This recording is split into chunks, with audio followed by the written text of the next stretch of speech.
Sa mga papasok sa relasyon, be very discerning.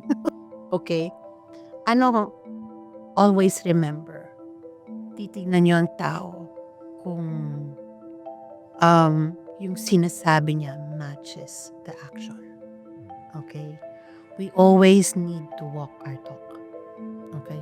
Pag yung tao, talk lang ng talk at walang walk, ibang usapan niyo. And then, iba-iba kasi ang tao, no? Relasyon, iba-iba yan.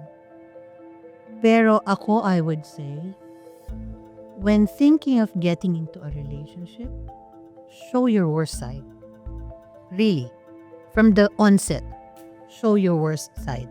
Why? Kasi if that person can take your worst side, that person deserves your best side.